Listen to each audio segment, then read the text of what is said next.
สวัสดีครับยินดีต้อนรับสู่ช anel Mr. L ครับสำหรับคลิปวันนี้นะครับก็จะเป็นคลิปสปอยตัวเต็มหลังจากที่เซิร์ฟเวอร์ไต้หวันนะครับเขาได้อัปเดตคลาส3เข้าไปนะซึ่งก่อนหน้านี้นะครับทางเพจ Facebook เซิร์ฟเวอร์ไต้หวันเขาเนี่ยก็ทำการปล่อยภาพของอาชีพต่างๆที่เป็นคลาส3ออกมาพร้อมกับสปอยสกิลออกมาอาชีพละ3สกิลนะก็ตอนนี้นะครับเขาก็ได้ทำการอัปเดตแพทไปที่เรียบร้อยแล้วเมื่อวันที่26นะครับผม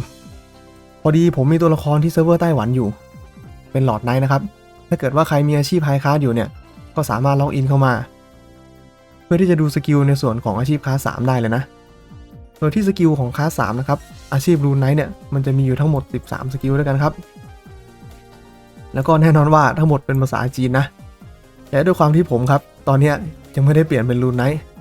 ก็ถ้าเกิดจะเรียกว่ารีวิวสกิลก็คงไม่เต็มปากครับผมเพราะว่าผมไม่สามารถลองสกิลให้เพื่อนๆดูได้นะแต่ถ้าเกิดเพื่อนๆอยากเห็นว่าสกิลพวกเนี้ยเวลาใช้งานเอฟเฟกต์มันเป็นยังไงนะครับผมได้ทำการไปหาคลิปภาษาจีนมาให้เรียบร้อยแล้วเพื่อนๆสามารถไปหาดูได้เลยนะครับผมจะแปะลิงก์ทั้งหมดไว้ที่ description ด้านล่างนะครับทีนี้ครับผมก็ได้ทำการแปลข้อมูลเท่าที่ผมมีเนี่ยว่าสกิลแต่ละสกิลเนี่ยมันแปลว่าอะไรแล้วก็ทำอะไรได้มานะโดยที่ข้อมูลเนี่ยมันเป็นภาษาจีนนะครับภาษาจีนผมเองก็ไม่ได้แข็งแรงเท่าไหร่ก็ต้องอาศัย Google Translate ช่วยแปลนะครับถ้าเกิดว่าผมแปลอะไรผิดพลาดไปตรงไหนเนี่ยผมก็ต้องขออภัยล่วงหน้าไว้ด้วยนะครับผม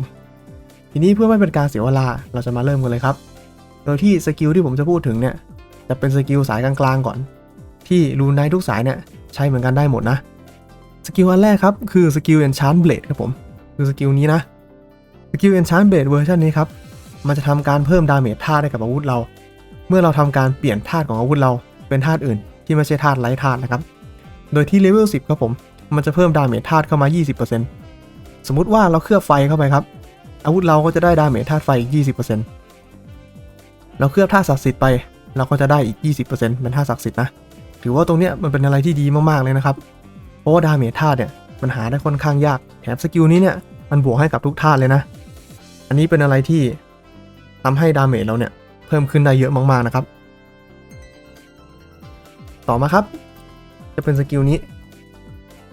เนี่ยมันเป็นสกิลใหม่นะ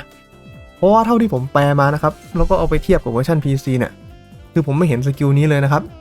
ซึ่งเท่าที่ผมแปลได้เนี่ยสกิลนี้มันมีชื่อว่าสกิล Impact Blade ครับผมการใช้งานของมันก็คือสกิลนี้เราจะทำการพุ่งไปด้านหน้าครับระยะ6เมตรครับ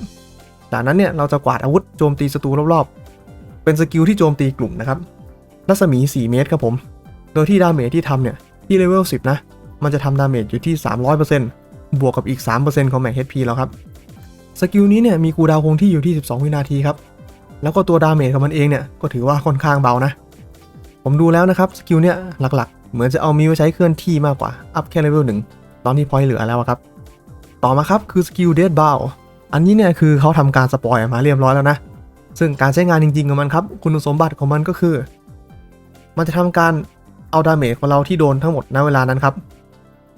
สะท้อนใส่เป้าหมาย1ตัวที่เราทำการผูกไว้ด้วยโดยที่ลักษณะของมันเนี่ยก็คือเราจะโยนโซ่ใส่เป้าหมายนะครับโดยที่ดาเมจที่สะท้อนไปเนี่ยที่เลเวล10จะอยู่ที่ 30% ครับโดยที่สกิลเนี่ยจะแสดงผลนาน4วินาทีระยะการไล่8เมตรและมีคูลดาวน์อยู่ที่12วิครับก่อสกิลนี้เนี่ยยังมีส่วนของ Shadow เสริมทำให้มันสะท้อนได้แรงขึ้นอีกนะผมมองว่าถ้าเกิดว่าสกิลนี้ไปใช้ใส่ตัวบางๆนะครับมันน่าจะทำดาเมจได้ดีมากๆโดยเฉพาะถ้าเกิดว่าเราเล่นสายโลนะต่อมาครับจะเป็นสกิลขี่มังกรครับผมสำหรับเพื่อนๆคนไหนที่สงสัยนะครับว่ามังกรเวอร์ชันนี้หน้าตาเป็นยังไงเดี๋ยวผมจะขึ้นรูปไว้ให้ดูนะครับก็ตามนี้เลยนะผมมองว่ามังกรของเวอร์ชันนี้ค่อนข้างดูดีเลยนะครับดูสวยกว่าเวอร์ชัน PC มากดูไม่เป็นจิ้งเหลนเหมือนที่เคยเป็นแล้วนะทีนี้ครับสกิลขี่มังกรเนี่ยเวอร์ชันนี้มันมี10เลเวลครับโดยที่สิ่งที่เราได้หลังจากการอัพเต็มก็คือเราจะได้ดาเมจของสกิลมังกรทั้งหลายที่เป็นสกิลโจมตีครับเพิ่มขึ้น 20% แล้วก็ถ้าเกิดว่าเราใส่อาวุธประเภทหอกครับเราจะได้ดาเมจขนาดที่เป็นขนาดเล็กแล้วก็ขนาดกลางเพิ่มขึ้นอีก 15% ครับก็คือถ้าเกิดว่าเราเป็นไนท์หอกนะแล้วเราขี่มังกรนะครับเราจะทำดาเมจขนาดเล็กขนาดกลางอยู่ที่ 90% และขนาดใหญ่อยู่ที่ 100% ครับถ้าเกิดว่าเรามีบัฟแบ็กสมิธเราก็จะตีแรง เป็น 115% สำหรับขนาดเล็กและขนาดกลางนะครับก็ถือว่าได้ดาเมจขนาดมาอีก2ขนาดตรงเนี้ยมันดีมากๆเลยนะแล้วก็สำหรับเพื่อนๆที่สงสัยนะครับว่าไอ้ดาเมจพวกเนี้ยมันจะมีผลอะไรแค่ไหนผมเคยทำคลิปเกี่ยวกับการคำนวณดาเมจของเกมนี้เอาไว้แล้วนะครับถ้าเกิดใครสนใจก็สามารถไปดูได้เลยนะต่อมาครับขึ้นชื่อว่าเป็นรูนไนท์ต้องมีสกิลพ่นไฟใช่ไหมครับอันนี้คือสกิลพ่นไฟครับผมโดยที่สกิลพ่นไฟของเวอร์ชันนี้เนี่ยลักษณะมันจะเป็น AOE วงกลมครับรัศมี4เมตรแล้วก็ระยะการไล่เนี่ยก็คือจะไกลสูงสุด8เมตรครับโดยที่มันจะทำดาเมจที่เลเวล10เนี่ย 300% ครับผมแล้วก็มีโอกาสที่จะทำให้ศัตรูติดสถานะเผาไหม้ 60% โดยที่จะทำดาเมจ 2% ของ Max HP ทุกๆวินาทีเป็นเวลา3วินาทีครับซึ่งเอฟเฟกต์เผาไหม้เนี่ยมันจะไม่ได้ผลกับบอส MVP มินิบอสแล้วก็บอสในดันเจียนครับสกิลนี้มีแค่ฟิกคูลดาวน์เท่านั้นคูลดาวน์12วินะครับดาเมจ 300% เนี่ยดูเหมือนว่าจะค่อนข้างเบาใช่ไหมแต่สกิลนี้มันเป็นสกิลกลุ่มนะครับแล้วก็มันสามารถเพิ่มดาเมจจากสกิลขี่มังกรได้แล้วนอกจากนี้ครับสกิลขี่มังกรเนี่ยมันจะมีชาโดว์เสริมอีกด้วยนะเดี๋ยวผมจะพูดถึงชาโดว์ทีหลังนะครับต่อมาครับมีพ่นไฟก็ต้องมีพ่นน้ำครับสกิลพ่นน้ำครับผมดาเมจจะเท่ากับสกิลพ่นไฟเลยรัศมีก็เท่ากันความไกลก็เท่ากันครับสิ่งที่จะแตกต่างกันก็คือดีบัฟครับผมโดยที่สกิลพ่นน้ำเนี่ยจะมีโอกาส 30% ที่ทำให้ศัตรูติดสถานะแช่แข็งนาน3วินาทีครับแล้วก็สุดท้ายครับคือสกิลดักกันฮาวอันนี้ก็คือสกิลเฟียร์ของรูนไนท์นั่นเองนะซึ่งในเวอร์ชันนี้ครับมันเป็นสกิลที่ทำดาเมจด้วยครับโดยที่เลเวล10เนี่ยมันจะทำดาเมจ 300% เท่ากับสกิลพ่นอันอื่นๆเลยนะโดยที่กดปุ๊บเนี่ยมันจะเป็นรัศมีรอบตัว4เมตรครับแล้วก็มันจะมีโอกาสครับ 30% ที่เลเวล10นะทำให้ศัตรูติดสถานะเฟียร์ครับซึ่งศัตรูที่ติดสถานะเนี่ยทำการเดินไปรอบๆแล้วก็ทำอะไรไม่ได้เลยครับเป็นเวลา3วินาทีนะแต่โอกาสติดก็ค่อนข้างน้อยนะครับต่อมาครับเราลองมาดูสกิลตามสายกันบ้างดีกว่าเริ่มจากสายดาบ2มือหรือว่าสายคีก่อนเลยเนาะอันนี้ครับคือสกิลที่เขาสปอยออกมาแล้วเหมือนกันสกิลนี้มีชื่อว่าตามที่ Google แปลมานะครับชื่อยาวมากคือ Dark Flame Sword Formation ก็ผมก็จะขออนุญาตนะครับว่าจากตรงนี้ไปเนี่ยผมจะเรียกสกิลนี้ว่าสกิลบัฟดาบนะครับมันจะได้ไม่ยาวเกินไปนะคุณสมบัติของสกิลบัฟดาบเนี่ยก็คือคุณจะต้องใส่อาวุธประเภทดาบมือเดียวหรือดาบ2มือถึงจะใช้ได้ครับ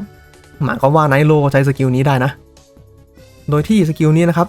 มันจะมีผลอยู่ที่12วินาทีครับแล้วก็มีคูลดาวน์อยู่ที่24วินาทีเป็นคูลดาวน์คงที่ครับสกิลนี้ครับเมื่อเราทำการเปิดใช้งานจะเรียกดาบสีแดงๆออกมารอบตัวแล้วครับและเมื่อเราทำการโจมตีเนี่ยมันจะทำการดีบัฟศัตรูครับ2อย่างเป็นสแต็กครับผมที่เลเวล10ครับคือ 3% ครับต่อสแต็กนะโดยที่ดีบัฟทั้ง2อย่างนี้อันแรกก็คือลดค่า Final Physical Damage Reduction ของศัตรูลงครับอันที่2ก็คือลดค่า Final Critical Resistance ของศัตรูลงครับสูงสุด12สแต็ก1อยู่นาน4วินาทีก็หมายความว่ามันสามารถลดค่า2ค่าเนี่ยดีบัฟได้ถึง 36% โดยที่ยังไม่ต้องพึ่งสกิลชาโดว์เลยนะเพราะสกิลนี้เนี่ยมีชาโดว์เสริมอีกนะครับก็ด้วยความที่ตัวมันเองเนี่ยบัฟมันแสดงผล4วินาทีก็ทำให้จริงๆแล้วเนี่ยเหมือนกับว่าสกิลเนี่ยมันสามารถแสดงผลได้ถึง16วินาทีแล้วนะโดยที่มีคูลดาวน์24วิครับก็หมายความว่า2ใน3ของช่วงเวลาทั้งหมดอ่ะผมมองว่าสกิลนี้นะครับเป็นสกิลที่เอาไว้ตีบอสดีมากๆเลยแล้วก็ลักษณะของการที่มันเป็นดีบัฟเนี่ยมันก็น่าจะหมายความว่าทุกคนในปาร์ตี้ที่โจมตีบอสอยู่ครับก็จะโจมตีแรงขึ้นด้วยเหมือนกันนะถ้าเกิดว่าเขาเป็นสายคีก็จะติดคีบ่อยขึ้นเขาเป็นสายตีธรรมดามอนสเตอร์โดนลดดีเฟนส์ก็จะโจมตีแรงขึ้นด้วยใช่ไหมอันนี้น่าสนใจมากๆครับต่อมาครับอันนี้คือสกิลวินคัตเตอร์ครับสกิลวินคัตเตอร์ผมมองว่าเป็นสกิลที่ดีที่สุดของรูนไนท์ในเวอร์ชันนี้เลยนะโดยที่เวอร์ชันนี้มันจะเป็นพาสซีฟครับมันจะทำงานคล้ายๆกับสกิลแบทเทิลวิวของอาชีพซอสแมนอะแต่ว่าสิ่งที่ให้มันจะแตกต่างไปนิดหน่อยครับโดยที่ทุกๆครั้งที่เราโจมตีติดคิดได้ข้อครับผมเราจะทำการสแต็กเพิ่มคิดได้ข้อดาเมจให้กับตัวเราครับโดยที่สแต็กเนี่ยซ้อนสูงสุดได้6สแต็กอยู่นาน3วินาทีครับผมแล้วก็ที่เลเวล10เนี่ยสแต็กหนึ่งมันจะให้อยู่ที่ 3% ครับก็หมายความว่าถ้าเกิดเก็บสแต็กเต็มนะครับเราจะได้คิดได้ข้อดาเมจมาอีก 18% นอกจากนี้เนี่ยเมื่อสแต็กเราเต็มแล้วนะครับมันจะทำดาเมจต่อศัตรูเป็น 1% ของค่า Physical Attack เราด้วยสกิลเนี่ยผมมองว่าดีมากๆเลยครับเพราะว่า มันเพิ่มคีให้เราครับผมแล้วมันบัฟอยู่กับตัวเราทำให้เวลาเราเปลี่ยนเป้าหมายครับบัฟมันไม่หายไปตามเป้าที่เราตีอ่ะมันไม่ได้ถูกจำกัดว่าเราจะต้องเอาไปตีบอสอย่างเดียวครับแล้วก็นอกจากเนี้ยไอ้สกิลนี้เนี่ยคือมันเป็นสกิลพาสซีฟครับด้วยความที่ไนกี้เนี่ยจะใช้สกิลเฟนซี่อยู่บ่อยๆครับทำให้ไล่บัฟอะไรหลายๆอย่างไม่ได้และอันเนี้ยมันเป็นพาสซีฟก็หมายความว่าเฟนซี่อยู่มันก็ทำงานได้ครับมันก็จะเพิ่มดาเมจเราได้มากๆครับแล้วนอกจากเนี้ยมันยังมีสกิลชาร์โดบัฟมันขึ้นไปอีกแล้วก็สกิลสุดท้ายของสายคีครับคือสกิล IB Ignition Break ครับผมโดยที่ Ignition Break เวอร์ชันนี้ครับจะทำการโจมตี4 เมตรรอบตัวครับผมที่เลเวล10ดาเมจอยู่ที่ 300% เป็นดาเมจกายภาพธาตุไฟครับซึ่งดาเมจตรงเนี้ยสามารถติดคีได้ด้วยขึ้นอยู่กับ Critical Rate ในตัวเราครับนอกจากนี้ครับเมื่อเราทำการโจมตีธรรมดาติดคีจะลดคูลดาวน์ของสกิลนี้ลงครั้งละ1 วินาทีครับผมโดยที่คูลดาวน์แปรผันเลเวล1อยู่ที่13 วิเลเวล10จะอยู่ที่40 วินาทีครับเพิ่มขึ้นเวลละ3 วินาทีนะแล้วก็มีคูลดาวน์คงที่อีก8 วินาทีครับอันนี้ลักษณะเนี่ยมันจะคล้ายๆกับสกิลโซนิกโบของแอสซินครับแต่เหตุผลที่หลังๆเนี่ยพวกแอสซินเขาจะไม่ค่อยใช้กันแล้วก็เพราะว่าโซนิกโบไม่ติดคีครับด้วยความที่เราเป็นสายคีเราจะไม่มีค่า penetration ดาเมจขาวเรามันก็จะเบาใช่ไหมแล้วก็นอกจากเนี้ยโซนิกโบมันยังไล่ช้าเลยครับมันก็เลยไม่ค่อยมีคนใช้แต่สกิลนี้มันไม่เหมือนกันครับเท่าที่ผมไปหาข้อมูลมานะ1แล้วครับสกิลนี้มันติดคีได้ทำให้มันทำดาเมจได้เต็มที่และมันเป็นสกิลกลุ่ม2ครับผมแอนิเมชันในการไล่มันค่อนข้างเร็วครับถ้าเกิดเราขี่มังกรอยู่นะลักษณะการใช้งานสกิลนี้ก็คือมังกรเราจะทำการกระทืบพื้นลงไป1 ทีครับแล้วก็จะเป็นคลื่นสีแดงๆออกมารอบตัวท่าทางของมันเนี่ยไวกว่าแมกนัมเบรกนิดนึงก็ถือว่ามันออกท่าทางได้ไวพอสมควรนะครับอันนี้ก็อาจจะต้องเอาไปลองก่อนนะว่าใส่เข้าไปแล้วจะทำให้เราตีแรงขึ้นหรือเปล่านะครับต่อมาดูของสายหอกกันบ้างครับสายหอกเนี่ยจะมีสกิลเพิ่มมาอีก2 สกิลนะอันแรกก็คือสกิลแฟนทอมทัชครับผมก็แฟนทอมทัชเวอร์ชันนี้ระยะ8 เมตรครับโดยที่ก็คุณสมบัติก็จะคล้ายๆเดิมครับเราจะทำการปาหอกไปใส่ศัตรู1 ตัวแล้วก็ดึงศัตรูเข้ามาหาเราครับแล้วก็ทำดาเมจด้วยครับผมซึ่งดาเมจเวอร์ชันนี้ค่อนข้างแรงมากครับที่เลเวล10ทำดาเมจถึง 900% เลยครับแต่ว่าคูลดาวน์มันก็นานด้วยคูลดาวน์คงที่12 วิคูลดาวน์แปรผัน13 วิเพิ่มขึ้นเลเวลละ3 วิสุดท้ายคูลดาวน์แปรผันเนี่ยจะไปตันอยู่ที่40 วินาทีครับต่อมาครับจะเป็นสกิล100 Spear ครับผมสกิลนี้ก็คือลักษณะเนี่ยจะโจมตีเป็นรูปกลวยไปที่ด้านหน้าครับโดยเราจะเรียกโล่มาอันใหญ่ๆแล้วมันจะมีแบบเป็นหอกแสงเล็กๆแทงออกไปนะครับระหว่างที่ใช้สกิลเนี่ยเราสามารถเคลื่อนที่ได้ด้วยแล้วมันก็ดูเหมือนกับว่าจะใช้สกิลอื่นไปด้วยระหว่างที่สกิลนี้แสดงผลด้วยนะครับโดยที่สกิลนี้ครับมันจะแสดงผลอยู่3 วินาทีโจมตีทั้งหมด10 ครั้งแล้วก็โจมตีเป็นกลุ่มด้วยนะแต่ละครั้งเนี่ยมันจะโจมตีอยู่ที่เลเวล10นะครับดาเมจอยู่ที่ 90% ครับรวมกัน10 ครั้งคือ 900% นะและทุกๆครั้งที่สกิลนี้โจมตีโดนเป้าหมายเดิมครับมันจะเพิ่มดาเมจขึ้นครั้งละ 3% ก็ถือว่าเป็นสกิลกลุ่มที่ค่อนข้างแรงมากแต่ว่าคูลดาวน์ก็นานมากก็คือเท่ากับตัวแฟนทอมทัชเลยนะครับสุดท้ายครับมาดูสกิลของสายโล่ครับสายโล่นี่มีสกิลเดียวครับผมแต่สกิลเดียวก็เกินพอครับตอนแรกผมคิดว่าสกิลเนี้ยมันน่าจะแปลว่ารูนมาสเตอรี่แต่ดูไปดูมาแล้วเนี่ยลักษณะของไอคอนเป็นรูปโล่ครับตาม Google Translate ที่แปลออกมาเนี่ยมันแปลว่าสกิลเนี้ย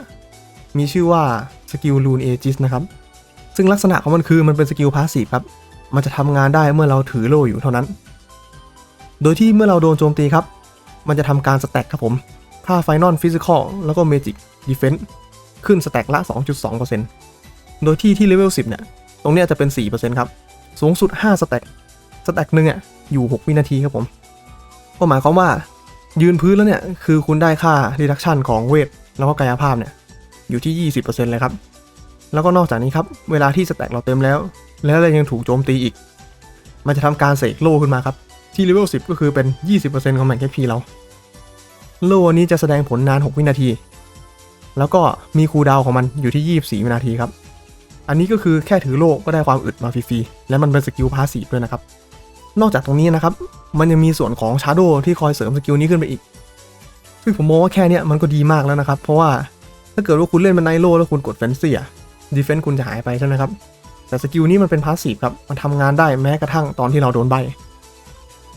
เราก็จะได้ทั้งเกาะตรงนี้และทั้งดีเฟนส์คืนมาระดับหนึ่ง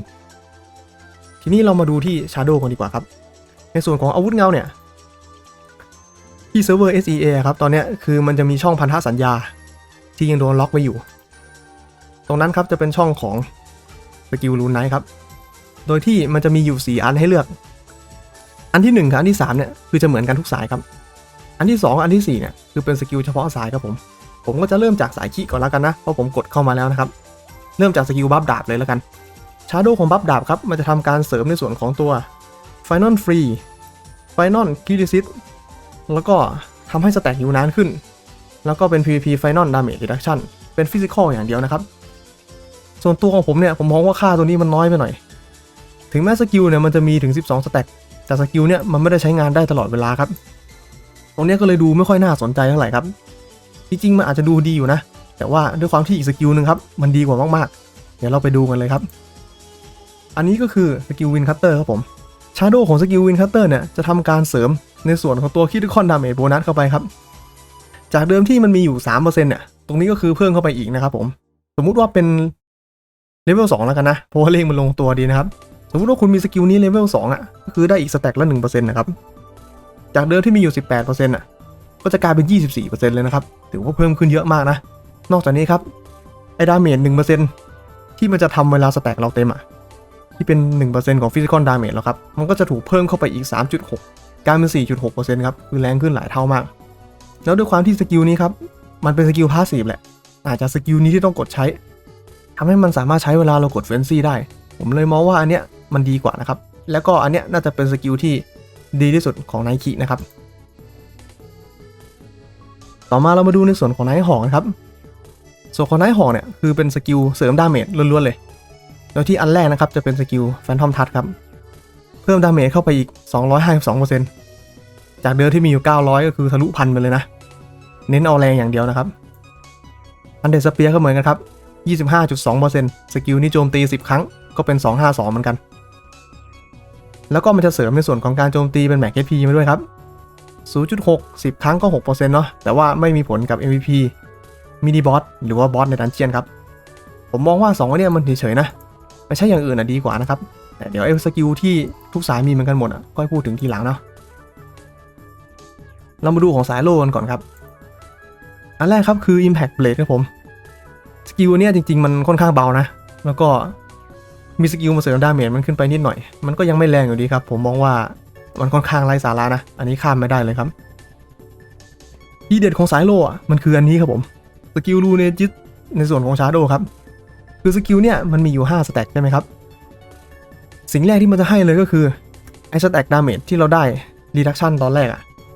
ที่มีอยู่ 4% ครับเพิ่มขึ้นไปอีก 1% เศษๆก็กลายเป็นประมาณ 25% กว่าๆทั้งฟิสิคอลแล้วก็เมจิคอลนะครับอย่างที่2ครับก็คือทำให้ตรงเนี้ยมันแสดงผลนานขึ้นครับผมแล้วก็สุดท้ายนะครับอันนี้คือทีเด็ดสุดๆเลยคือในส่วนของ PVP Damage Reduction ครับแค่ขั้นแรกเนี่ยมันให้มา 3.75% ละสมมุติว่าเรามีสกิลนี้ขั้นที่2นะครับ 5% เนี่ยอยู่5สแต็กคือได้ Damage Reduction ในส่วนของ PVP เนี่ยทั้งกายภาพทั้งเวทเพิ่มขึ้นอีก 25% เสริมจากส่วนของดาเมจกายภาพและเวทแบบธรรมดาที่เป็นไฟนอลอีก 25% คือมันเยอะมากๆเลยนะครับผมคือถ้าเกิดว่าเพื่อนๆนึกภาพไม่ออกว่ามันเยอะแค่ไหนเดี๋ยวผมขออนุญาตนะครับผมจะเปิดเกาะในตัวผมให้ดูนะคือเกาะของผมตอนนี้นะครับมันเทียบได้กับว่าสมมติว่าผมใส่เกาะขาวอยู่3ชิ้นนะคือเกาะชิ้นเนี้ยคือเกาะขาวบวก6ไอ้2ชิ้นเนี้ยมันคือเกาะขาวบวก4นะครับแล้วเรามาดู Final Defense กับผมว่าผมมีกี่เปอร์เซ็นต์ฟิสิคอลผมมีอยู่26ครับเมจิกผมมีอยู่ 10% เองครับแล้วสกิลนั้นสกิลเดียวคือมันเพิ่มขึ้นมา2อย่างเนี้ยอย่างละ 25% ละและยังมีในส่วนของ PVP อีกอย่างละ 25% นะครับคือมันแทบจะอึดกว่าตัวผมขึ้นไปประมาณ3เท่ามันถึกมากๆเลยนะครับตอนนี้ผมนึกภาพไม่ออกเลยนะว่าถ้าสกิลเนี่ยมันตกไปอยู่ในมือของสุลต่านเนี่ยมันจะเกิดอะไรขึ้นนะครับน่าจะมีคนที่ฆ่าไม่ตายกำเนิดขึ้นมาในเกมเนี่ยเพราะว่าตอนนี้ไม่มีไบโอปายาใส่ไม่มีแชมป์มาอาชูนะครับผมไม่รู้ว่าใน PVP หรือในกิลวอร์มันจะเกิดอะไรขึ้นบ้างนะครับอันนี้ไม่อยากจะคิดเลยนะทีนี้ครับเรามาดูสกิลที่เหลือกันบ้างดีกว่าเริ่มจากเดดบาวก่อนเลยครับอันนี้ก็คือแบบตรงไปตรงมาไม่มีอะไรมากมันจะทำให้เราสะท้อนแรงขึ้นครับก็ถ้าเกิดว่ากะจะใช้การสะท้อนเพื่อที่จะฆ่าคนแน่นอนเนี่ยก็ยัดสกิลนี้เข้าไปครับแล้วก็ วิ่งเข้าไปรับเท้านะแล้วก็โยนสกิลนี้ใส่ใครก็ได้ผมว่ายังไงก็ลากคนตายไปได้ด้วยแน่นอนครับผมอันนี้เหมือนมีไว้ใช้ขำๆมากกว่าสายโล่อาจจะเอาพอไปใช้ได้แต่ผมมองว่าสกิลนี้มันเดียวกันมากเลยครับแล้วก็สุดท้ายครับอันนี้เป็นสกิลเสริมของสกิลขี่มังกรครับผม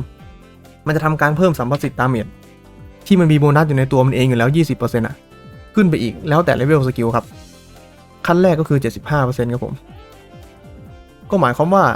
ไอ้ตรงนี้นะครับถ้าเกิดว่ามันคิดแบบโซนิกโบนะมันก็จะเอา75ตัวเนี้ยไปรวมกับ 20% ที่มีอยู่ก่อนครับก็คือพ่นไฟพ่นน้ำหรือว่าใช้ดราก้อนฮาวเนี่ยแรงขึ้น 95% จาก 300% เนี่ยมันก็จะขึ้นมากับเกือบ 600% ครับแล้วก็ถ้าเกิดว่าเรามีสกิลนี้เลเวล 2 เนี่ยเป็น 100% เนี่ยบวกกับพื้นฐานเป็น 120 แล้วอะไปคูณกับตัวคูณสกิลของมันนะครับที่ 300% อ่ะมันจะได้ดาเมจมาอยู่ประมาณ 660%ซึ่งดาเมจขนาดนี้นะครับมันเทียบเท่ากับเทียร์เลเวล 10แต่ว่าสกิลพวกนี้มันเป็นสกิลกลุ่มทั้งหมดนะครับมันหมายความว่ายังไงก็คือเหมือนกับเราได้สกิลเพียร์แบบกลุ่มมาอีก3สกิลอ่ะผมมองว่าสกิลนี้เป็นสกิลที่เหมาะสำหรับไนท์ฮอคที่สุดครับก็คือใส่ติดตัวไว้ตลอดเวลาเลยแต่ไนท์ดาบโล่ก็ใช้ดีเหมือนกันครับเพราะว่าถ้าเกิดว่าเขาเล่นเป็นดาเมจขาวไม่ได้เล่นเป็นสายคิคือทำค่า penetration อยู่แล้วเวลาใช้สกิลมันก็จะแรงครับแล้วเขาไม่ต้องกังวลเรื่องคูลดาวน์เพราะว่าสกิลเนี้ยมันไม่มีค่าคูลดาวน์แปรผันครับก็เหมือนกับว่าจู่ๆเนี่ยเขาได้สกิลที่แรงระดับเพียร์มา3สกิลและเป็นสกิลกลุ่มด้วยทำให้เก็บเลเวลขึ้นได้ดีมากๆตอนคุณเวลนะครับถ้าเกิดคุณเป็นไนท์ดาบโล่ก็เลือกใช้อันนี้ก็ได้ตอนไปลง PVP ลงวอร์ก็สลับมาใช้เอาถึกก็ได้ครับทำให้มันแบบมันดูเล่นง่ายขึ้นมากเลยนะตอนที่เป็นรูนไนท์แล้วนะครับผมมองว่ามันอัปเดตมาแบบนี้เนี่ยสายโล่เนี่ยน่าจะเป็นสายที่แบบเกิดขึ้นมาที่สุดเลยตอนที่เป็นคลาส 3นะครับทีนี้ครับผมสุดท้ายแล้วเนี่ยผมก็จะขอสรุปนะว่าในมุมมองของผมนะครับผมมองว่าอาชีพแต่ละสายเนี่ยสุดท้ายแล้วอะสไตล์การเล่นมันจะเปลี่ยนแปลงไปแค่ไหนบ้างเริ่มจากสายคีก่อนเลยครับสายคีเนี่ยสิ่งที่ได้มาแน่ๆเลยนะคือดาเมจท่า 20% ครับแล้วก็ฟิสิคอลดาเมจตัวนี้ครับแล้วก็ลดคีศัตรูครับผมอันนี้ก็เอาไว้ใช้ตีบอสได้ครับแต่หลักๆเลยเนี่ยคือส่วนของตรงนี้ครับเขาจะได้สแต็กฟิสิคอลดาเมจมาเพิ่มก็ทำให้ผมมองว่านะ DPS เขานะครับไม่มีอ่ะก็น่าจะเพิ่มขึ้นมาประมาณ 30-40% เลยแหละแต่ว่าไอ้พวกสกิลพ่นไฟเนี่ยถึงแม้ว่ามันจะไม่มีคูลดาวน์แปรผันนะครับแต่สายคีเอามาใช้ค่อนข้างยากครับเพราะสกิลมันติดคีไม่ได้แล้วก็เขาไม่ได้ทำในส่วนของ penetration มาครับก็จะทำให้ดาเมจมันเบานะอาจจะเอามาใช้เล่นๆได้ครับผมแต่ว่าใช้จริงจังถ้าจะลำบากนะต่อมาครับจะเป็นสายหอกกันบ้างผมเองอ่ะก็เล่นสายหอกครับแล้วผมเองก็คาดหวังไว้นะว่าเดี๋ยวพอเปลี่ยนเป็นรูนไนท์เนี่ยจะได้พวกสกิลฮันเดดสเปียร์ได้สกิลพ่นไฟเนี่ยเอาแบบที่มันทำคูลดาวน์แปรผันได้มากพอที่จะเอามาใส่เป็นโรเทชันใหม่ได้แต่ดูแล้วมันทำไม่ได้นะครับลักษณะการใช้สกิลอ่ะมันน่าจะออกเป็นแบบเราจะต้องใช้โรเทชันชุดเดิมอยู่ครับพวกบูมแมลงเพียสจอยบีดสไปรัลเพียสเหมือนเดิมอ่ะแต่ว่าเราสามารถแซมสกิลพวกนี้เข้ามาได้ครับเพราะว่าสกิลมันดาเมจค่อนข้างดีนะแล้วก็ส่วนใหญ่เป็นสกิลกลุ่มด้วยนะครับตอนนี้ก็กลายเป็นว่าถ้าเกิดต้องทำอย่างนั้นจริงๆต้องใส่สกิลไม่พอแน่นอนเลยครับแล้วก็ทุกวันนี้เนี่ยก็ไม่รู้ว่าทำไมนะตัวเกมเนี่ยมันไม่ทำให้ทุกสกิลสามารถใส่เข้าไปในสกิลลัดได้อะก็หวังว่าจะแก้ไขตรงนี้ด้วยนะครับไม่งั้นเนี่ยคือไนท์ฮอคเนี่ยเหมือนสกิลจะดีจริงแต่ช่องใส่ไม่พอรับรองว่าง่อยแน่นอนครับเพราะว่ามันใช้สกิลไม่ได้นะแล้วก็แต่ทั้งนั้นทั้งนี้นะครับสิ่งที่ไนท์ฮอคจะได้มาเต็มๆเลยก็คือดาเมจท่า 20% ครับแล้วก็ดาเมจขนาดอีก2ขนาดคือขนาดเล็กและขนาดกลางอีก 15% ก็ถือว่าค่อนข้างดีมากเลยครับดาเมจก็น่าจะเพิ่มขึ้นพอสมควรนะแล้วก็สุดท้ายครับก็คือสายโล่ครับผมสายโล่เนี่ยผมว่ามันเป็นอะไรที่ชัดเจนแล้วนะครับว่าจริงๆแล้วเนี่ยไนท์โล่ควรจะเล่นเป็นสายไหนไนท์โล่มันไม่ควรจะเล่นเป็นสายคีครับ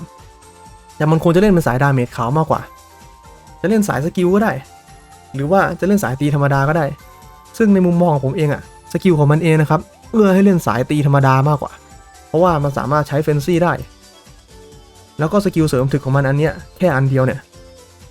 ก็ทำให้มันถึกขึ้นมากแล้วมันเป็นสกิลพาสซีฟใช้พร้อมกับเฟนซี่ได้ครับสกิลโจมตีที่ต้องใช้ทั้งหลายก็ไม่จำเป็นที่จะต้องทำค่าลดคูลดาวน์เพราะว่ามันเป็นคูลดาวน์คงที่ได้มาอีก3สกิลแบบแรงๆเลยนอกจากนี้เนี่ยยังได้ดีบัฟเพิ่มขึ้นอีก1อันด้วย แล้วก็อย่างที่บอกไปครับผมคิดว่าสายโล่เนี่ยมันจะมาเกิดที่สุดตอนเป็นรูนไนท์เนี่ยแหละมันดูเก่งขึ้นแบบขึ้นมาเทียบเท่าสายอื่นได้เลยนะจากตอนแรกที่ดูแบบไม่ค่อยมีอะไรนะครับแล้วก็มีอีกอย่างหนึ่งนะครับเท่าที่ผมเห็นตอนเนี้ยคือมันไม่มีสกิลอะไรที่เกี่ยวกับรูนเลยนะปกติแล้วอาชีพรูนไนท์เนี่ยมันจะต้องมีสกิลคราฟรูนแล้วก็เอารูนมาใช้ใช่ไหมครับมันอาจจะมีรูนขายแบบว่าสำหรับสายอาชีพซื้อมากดใช้ก็ได้แต่ผมคิดว่าไม่น่าจะเป็นอย่างนั้นครับจากทรงที่เห็นตอนนี้เนี่ยรูนไนท์ในเวอร์ชันนี้นะครับไม่น่าจะมีรูนให้ใช้ครับซึ่งก็น่าผิดหวังอยู่พอสมควรนะและเพื่อนๆล่ะครับคิดว่าสกิลของรูนไนท์เป็นยังไงบ้างถ้าเกิดว่ามีความเห็นอะไรก็สามารถคอมเมนต์คุยกันได้เลยนะแล้วก็สุดท้ายนะครับถ้าเกิดว่าเห็นว่าคลิปนี้มีประโยชน์ก็รบกวนกดไลค์กดแชร์กดติดตามเป็นกำลังใจให้กันด้วยนะแล้วเรามาเจอกันใหม่คลิปหน้าครับสวัสดีครับ